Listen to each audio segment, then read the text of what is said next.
Sebelumnya, kita sudah mengetengahkan babak awal bagaimana Xiao Giokcan ikut serta dalam gelombang awal revolusi kemerdekaan.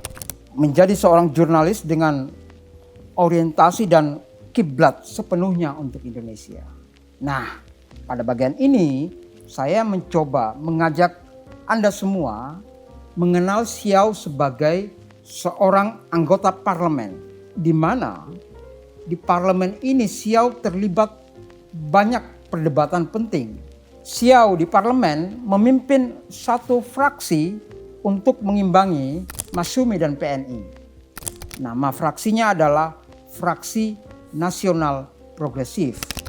Di sana ada Murba, ada Partai Rakyat Indonesia atau PRI, ada Partai Indonesia Raya atau PIR, ada Front Buruh, ada Persatuan Marhaen, termasuk yang berada di pihak Xiao adalah orang-orang tak berpartai seperti Muhammad Yamin dan Iwa Kusuma Sumantri. Di faksi progresif yang beragam ras inilah kedekatan Xiao dan Muhammad Yamin terlihat. Kayaknya mereka satu ide ini tentang nantinya Bhinneka Tunggal Ika nantinya. Yamin ini pernah berkata kira-kira begini, kalau saudara Xiao dianggap sebagai Hoa Kiao, maka saya, Yamin, harus disebut Minang Kiao. Dan saya sepenuhnya mendukung apa saja yang diperjuangkan Xiao. Pertanyaannya, apa yang diperjuangkan Xiao?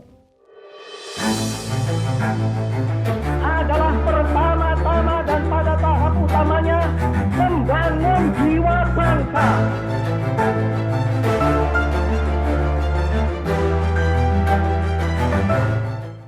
Xiao menjadi lawan tanding yang sangat alot Menteri Luar Negeri Sunario dari PNI yang pada akhir 1953 mengeluarkan Belate, mengeluarkan undang-undang kewarganegaraan baru dengan prinsip aktif. Anehnya, pihak Tiongkok menyetujui Belate baru ini. Sistem aktif ini menandaskan bahwa setiap orang Indonesia yang lahir di Indonesia harus secara aktif mengajukan permohonan untuk menjadi warga negara Indonesia. Dan dalam waktu bersamaan gitu ya, menyatakan bahwa ia tak ingin lagi menjadi warga negara Tiongkok. Rancangan undang-undang ini menguat kembali setelah razia Agustus yang dilakukan oleh Kabinet Sukiman di tahun 51 yang menggantikan Kabinet Natsir. Di bulan antara Juli sampai Agustus terjadi penangkapan besar-besaran orang-orang kiri. Jumlahnya nggak main-main saudara. 15.000 orang ditangkap. Kebayang nggak itu?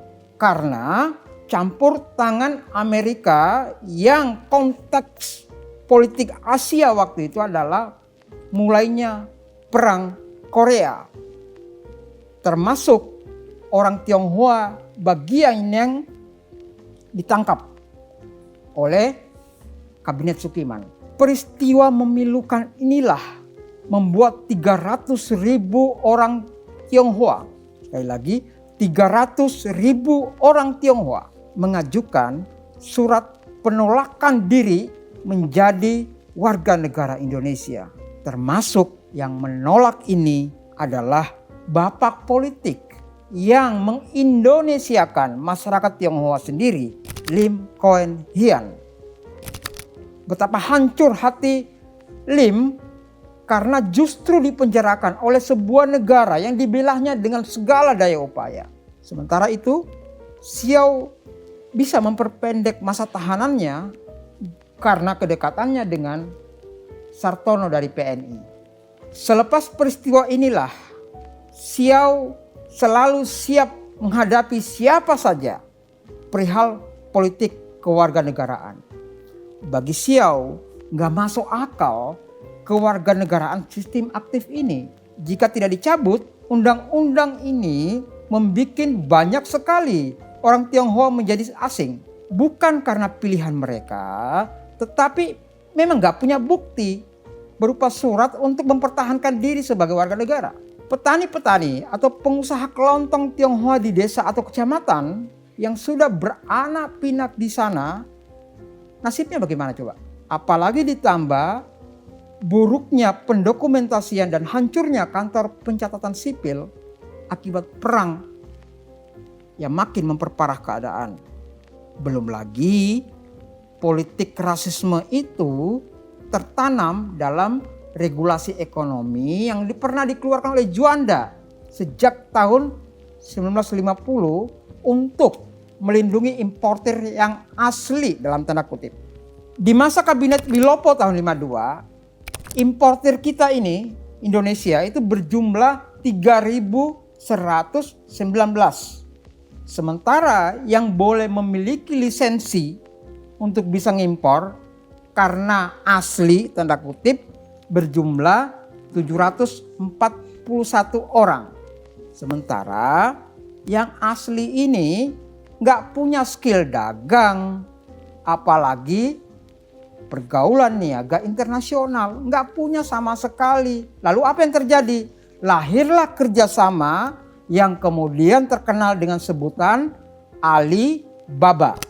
Alibaba itu hasil dari kong kaling kong itu. Si Ali pedagang asli yang sebetulnya bukan asli. Ali itu kan bukan nama disebut asli Indonesia gitu kan. Si Ali pedagang asli dalam tanda kutip terdaftar sebagai pemilik perusahaan. Tetapi yang memodali dan menjalankan perusahaan adalah si Baba, si pedagang Tionghoa. Menurut Xiao, Indonesia rugi besar dengan sistem korup macam ini yang merusak tatanan dan rasis. Saat Indonesia memperkuat ekonomi domestik yang bukannya isinya menasionalisasi perusahaan asing, malah menginjak pengusaha Tionghoa yang jelas-jelas modalnya basisnya adalah domestik.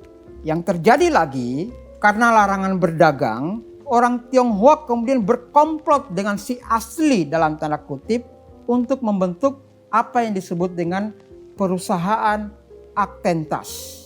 Si asli nih keluar masuk ke instansi pemerintah menenteng map berisi dokumen pendaftaran perusahaan, sementara pemilik perusahaan adalah pedagang Tionghoa yang sudah dari sononya dicap oleh aturan, oleh perundangan sebagai asing. Menurut Xiao, praktek koruptif seperti ini mirip dengan kolonial. Menjerumuskan kelompok Tionghoa dalam praktek kotor, praktek suap. Dan pemerintahan mengulanginya lagi dan lagi. Bukan hanya soal impor. Pedagang Tionghoa juga dilarang berbisnis di bidang transportasi, di bidang penggilingan padi, dan puncaknya adalah lahirnya PP 10 atau Peraturan Presiden Nomor 10 1959. Isinya larangan berdagang di daerah pedalaman. Menurut Xiao, PP 10 ini jahatnya minta ampun. Aturan terburuk yang pernah menimpa orang Tionghoa sejak Indonesia merdeka. Banyak betul pedagang eceran yang bergiat di daerah pelosok. Mereka ini kan terlatih memasok kebutuhan pokok maupun tani. Nah, PP 10 ini menggasak 20.000 pedagang, bayangkan. Bukan hanya soal larangan dagang, efek dari PP 10 adalah pengusiran orang-orang Tionghoa. Tahu jumlah eksodusnya berapa? 136.000 orang. Dan siapapun yang membela dan memprotes pengusiran ini bakal dipenjarakan. Pramudia Anantatur ketika menulis esai bersambung yang kemudian dibukukan dalam buku ini tentang Hoakiao di Indonesia di Koran Bintang Timur, tidak saja dijebloskan ke dalam penjara, tetapi juga Bintang Timur yang memuat esai-esai bersambung Pramudia itu turut dibredel. Dan eksodus ini makin menarik minat orang Tionghoa karena ternyata pemerintah RRT menyambut mereka. Sementara di pedalaman kekerasan makin menjadi.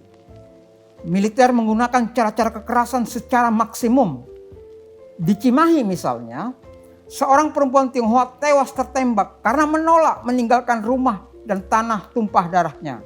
Kekerasan masif ini yang membuat Soekarno kemudian, apa boleh buat, menginstruksikan penguasa militer menghentikan pengusiran paksa. Sementara kerusakan di bidang ekonomi menjadi-jadi. Karcis kereta naik 300%.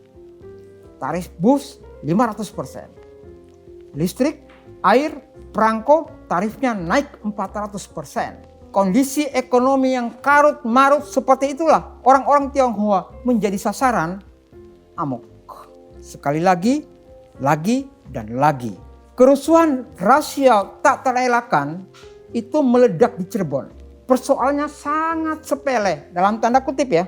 Seorang remaja dari keluarga asli dalam tanda kutip, anak seorang dokter yang aktif di PSI diadili di pengadilan karena menabrak pelajar Tionghoa yang kemudian meninggal dunia. Beberapa jam setelah keputusan itu dibacakan oleh hakim, rumah-rumah, toko-toko penduduk Tionghoa diserbu massa yang marah. Kerusuhan itu pun merayap ke kota Bandung. Tanggal tepatnya adalah 10 Mei 63.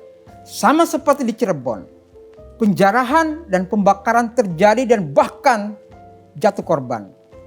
Api rasialisme Bandung itu memantik api hingga ke Bogor, Cianjur, Garut, Cipayung, Sukabumi. Dan akhirnya masuk ke Jakarta. Ingat, itu bulan Mei. 10 Mei sampai 19 Mei 63. Ingat, Mei 63. Kerusuhan anti Tionghoa itu menyebar sangat hebat. Sampai-sampai mahasiswa UI diperingati oleh rektornya untuk jangan ikut-ikut terlibat dalam gerakan anti Tionghoa. Bagaimana itu bisa terjadi? Bapperki atau Badan Permusyawaratan Kewarganegaraan Indonesia yang dipimpin Siau sejak 54 tidak berdaya sama sekali. Ini organisasi massa atau Bapperki ini adalah organisasi massa kalangan Tionghoa yang sejak awal didirikan sifatnya terbuka dan tidak eksklusif. Ikut pemilu 55 dan mendapatkan 1-2 kursi. Misi Bapperki adalah mendemisionerkan politik kolonial yang rasis yang berada dalam tubuh Republik Indonesia Baru. Nah, selain soal politik, Bapperki juga menjadi candra di muka bagi Tionghoa untuk terlibat dalam dunia pendidikan. Sekolah menengah Bapperki dibikin di mana-mana. Karena tidak bisa secara leluasa masuk ke kampus negeri, kampus baru pun dibikin. UI misalnya kan membatasi kuota orang Tionghoa untuk masuk menjadi mahasiswanya. Maka dibuatlah kampus baru oleh Bapperki. Namanya Universitas Ras Publika. Dan ini kampus yang sangat besar. Pram pernah mengajar sejarah di kampus ini. Bahan baku tetralogi bumi manusia diperoleh Pram dari mahasiswanya di Ras Publika. Jadi kalau Anda baca tetralogi Pulau Buru itu, bahan baku utamanya itu diperoleh dari mahasiswa Pram sendiri di kampus Universitas Ras Publika. Siau sendiri mengajar soal civic tak tergantikan. Mengapa? Karena soal ini adalah soal yang sangat penting bagi diri Siau sendiri, bagi Ras Publika, bagi orang Tionghoa, bagi Indonesia. Soal civic menjadi sangat penting. Misalnya, dia ngotot, Siau ini ngotot agar tolong bikin panitia khusus melakukan sensus ke Tangerang atau Kalimantan Barat. Dan memang panitia khusus ini terbentuk dan mereka turun ke lapangan ke desa Curug, Tangerang. Panitia mengetuk gubuk salah seorang petani yang di depan rumahnya tergantung aksara Cina. Terjadilah percakapan yang intinya si petani Tionghoa tidak bisa menunjukkan dokumen kewarganegaraan. Kata petani itu, semua orang di sini bila kawin nggak perlu lapor ke kantor dekat jembatan sana, kata dia. Sudah sah perkawinan kalau sudah nanggap penari ronggeng. Lurah datang menyaksikan, menonton. Kalau nggak bisa hadir, carik atau si juru tulis lurah biasanya yang mewakili. Warga menyaksikan dan perkawinan sah. Dan kalau anak lahir, tinggal lapor saja. Kebiasaan di sini tidak perlu memakai dokumen. Dan si petani Tionghoa itu merasa aman saja tanpa dokumen seperti warga lainnya. Xiao berpandangan bahwa Tionghoa itu sama seperti bangsa-bangsa lain di Indonesia. Kayak Dayak, Jawa, Sunda, Batak, Minang, Arab.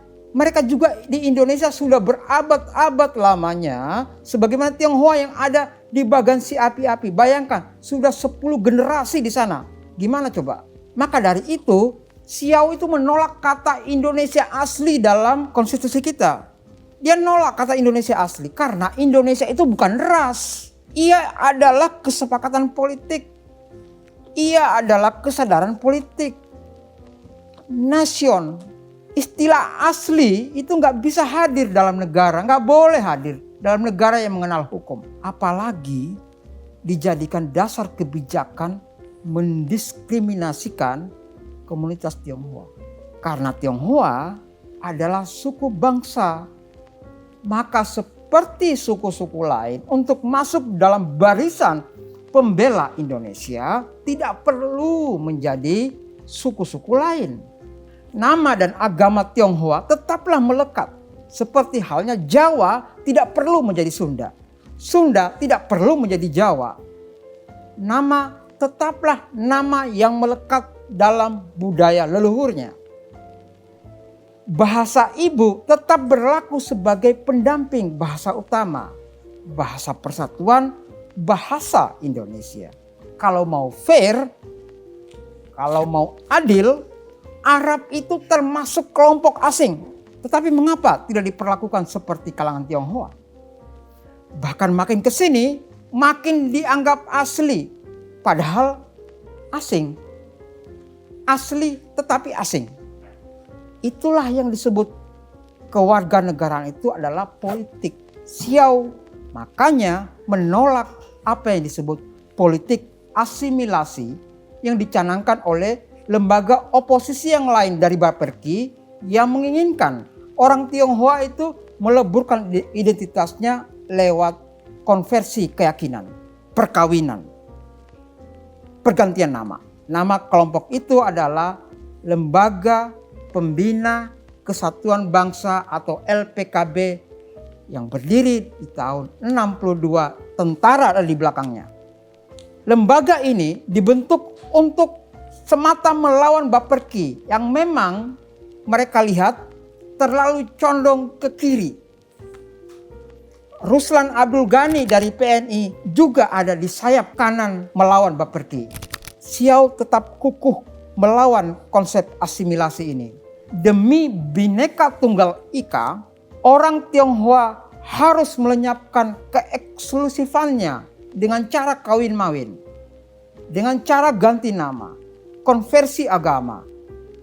Jika konsisten dengan moto negara Bhinneka Tunggal Ika, Tanhana Dharma Mandrawa, Tionghoa sejatinya tidak ada masalah. Kalau konsisten tidak ada aturan yang mendua, tidak ada aturan yang berbeda. Kan berbeda tetapi satu. Mendua berarti diskriminasi. Karena itu pada tahun ke-9 Bapperki 14 Maret 63 setelah diinsafkan Xiao Giokcan, Soekarno dalam pidatonya tegas mengatakan, kira-kira begini kata Soekarno. Dia manggilnya Xiao itu Cak, karena dari Jawa Timur gitu kan. Cak Xiao berkata kepada saya, janganlah mengutak-atik asimilasi. Baik Bung Xiao, saya tidak akan mengutak-atiknya. Nama saya sendiri itu Soekarno. Apa itu nama Indonesia asli? Oh no, tidak. Itu asalnya Sanskrit. Cak Ruslan itu namanya asal Arab, jadi campuran. Kalau saudara ingin menjadi orang Indonesia, kata Soekarno ini ya, tidak perlu ganti nama. Karena itu urusan pribadi. Tidak perlu ganti agama, itu juga pribadi. Dan sejarah berkata lain. Kapal Baperki yang dipimpin Siau Giok Chan karam bersama Soekarno di tahun 1965. Konsep integrasinya juga lenyap. Yang memenangkan palagan adalah LPKB, Lembaga Pembina Kesatuan Bangsa yang jelas komunistofobia. Universitas Respublika pun tumbang dan berganti nama menjadi Universitas Trisakti. Belasan tahun Siau meringkuk di penjara. Dari penjara ke penjara di Seantero, Jakarta. Memang dia tidak sampai dikirim ke Pulau Buru karena ada faktor teman-temannya di pemerintahan baru. Seperti ada Malik. Siau, Baperki, PKI bisa lenyap. Yang tidak pernah lenyap adalah dan selamanya Tionghoa adalah orang asing dan selalu menjadi sasaran kerusuhan rasial. 1974 di Jakarta, 1997 di Rengas Dengklok, 1998 di Kebumen dan Jakarta. Soal satu ini, kita tidak pernah sembuh dari cara berpikir kolonial. Selamanya, Tionghoa adalah api dalam sekam di dalam politik kewarganegaraan kita. Saya Tionghoa, saya Indonesia yang dipegang teguh Siau Giok Chan seperti utopia di Negara Kesatuan Republik Indonesia. Saya Muhyiddin M. Dahlan, Jas Merah, sampai jumpa.